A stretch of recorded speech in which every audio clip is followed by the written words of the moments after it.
What's up guys, Max here, and welcome back to Ultimate Marvel vs. Capcom 3, The Online Warrior Season 2, and we just hit episode 33. There was quite a bit of a break between the last episode of The Online Warrior about a month ago, but let's get back into some of that Marvel and talk about all the crazy stuff that's been happening. So we're leading up to EVO, and EVO is just around the corner, and I'll be there, hopefully be able to play some Marvel, get in on that tournament. And man, there's a lot to look forward to because the CEO tournament, which is actually a pre-quals to EVO that allows like seeding points and things like that, also happening this weekend. However, I do not know the results of CEO yet as they have not happened during this recording, but I'm looking forward to how that game is going to pan out because I think CEO could end up being one of the kind of like the prime examples of how EVO is going to turn out.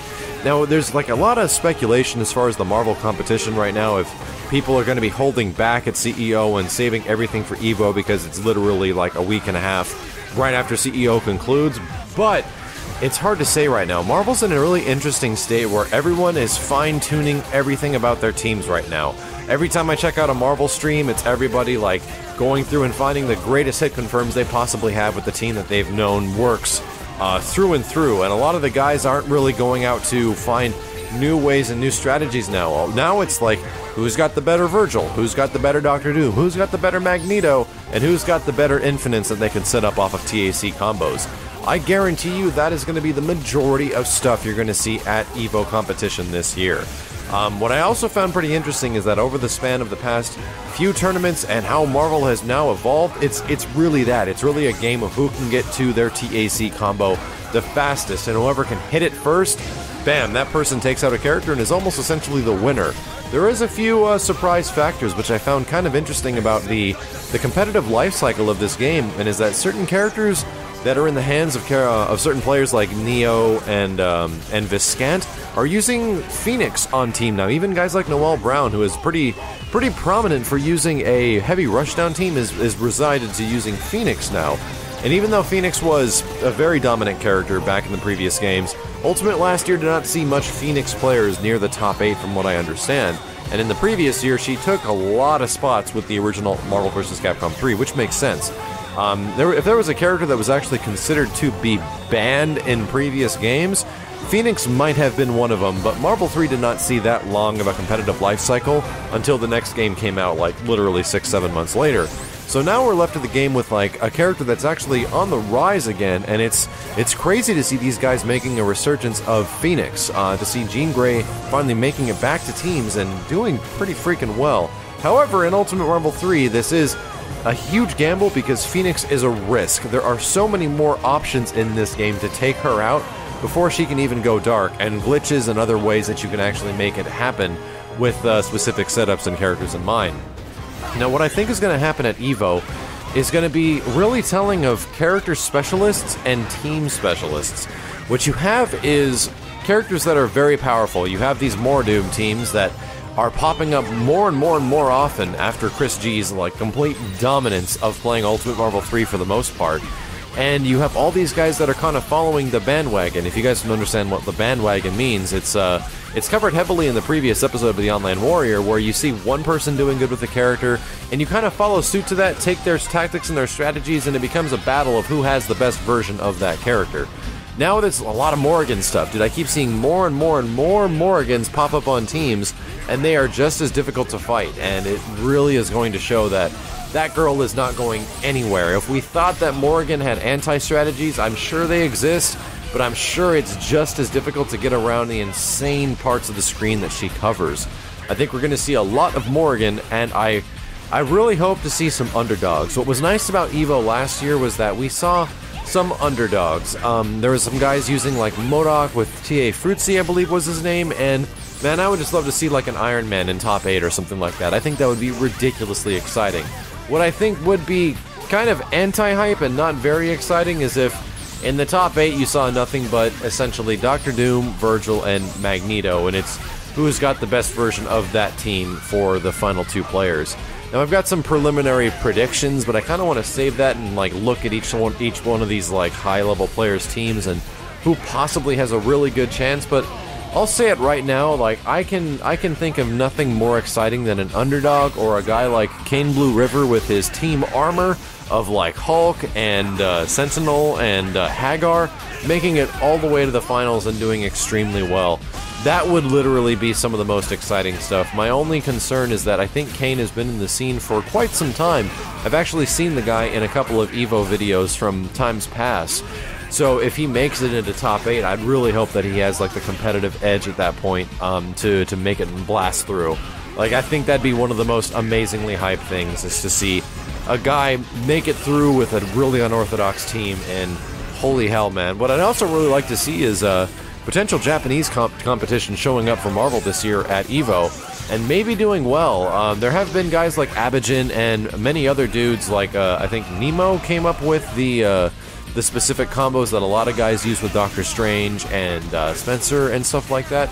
I might be getting a couple of names a little off, but they've come up with some technology that has literally translated to so many characters now, and so many players are adopting it that it's just like, whoa, holy crap. But what's even crazier is that a lot of the murmurs and a lot of the rumors, and I wanted to make an individual video about this, but at the same time I don't, because I don't want to stir excitement. I've been hearing and seeing a lot of people through a lot of threads on a lot of tweets and all this stuff over the past month talking about Marvel vs. Capcom 4. Now that sounds kind of crazy. I don't think we're getting any close to seeing something like Marvel vs. Capcom 4 anytime soon, although it's kind of like a dream come true, right? But I feel that if there was anything in the history or the future of Marvel that would tell me from its history, is that we might see another update of some kind. One interesting thing that is really, really good to note about all these rumors and all this stuff that's been flying around, even though it has really no validity behind it. Like, every time I've tried to track it down, I can't really track it down to a legitimate source, but everyone's talking about it. I think it's because, like, Ono and some guys at Capcom were talking about some big announcements that they were gonna set forth and reveal at EVO this year, which is really cool. Like, the fact that we're getting these video game companies to bring the builds of the games, like the Killer Instinct guys are gonna be at EVO, that Capcom's gonna be at EVO showing stuff, and Comic-Con is like the next week, so my god, it's just like stuff upon stuff upon stuff. Who knows, man? Comic-Con is like the perfect place to show off something for Ultimate Marvel 3 or the future of the Marvel games, because, yo, it's Comic-Con. And I would like to say that I don't think this is a complete possibility, but at the same time, I have read into certain things that could potentially make an update to Marvel 3 possible. And one of the bigger issues that Capcom runs into as far as updates is dealing with Marvel and dealing with the guys at Microsoft over Xbox Live policies and updating the game. And the bigger issue with Xbox 360 games is that you had to like pay a bunch of money to send out updates to games, and supposedly that is now gone as they're gearing up for the new console. So that is pretty cool to hear that there's a potential easy update fix that producers and companies can actually send out forth towards their games and not cost tens of thousands of dollars now, which is exactly one of the reasons that makes updating fighting games so damn difficult on current generation hardware. That being gone is really good news. That means that potentially some of the fighting games that we might like to see balance adjustments for, that it could potentially happen with a lot less conflict than previous. However, this guaranteeing a chance of Marvel actually getting an update is very slim.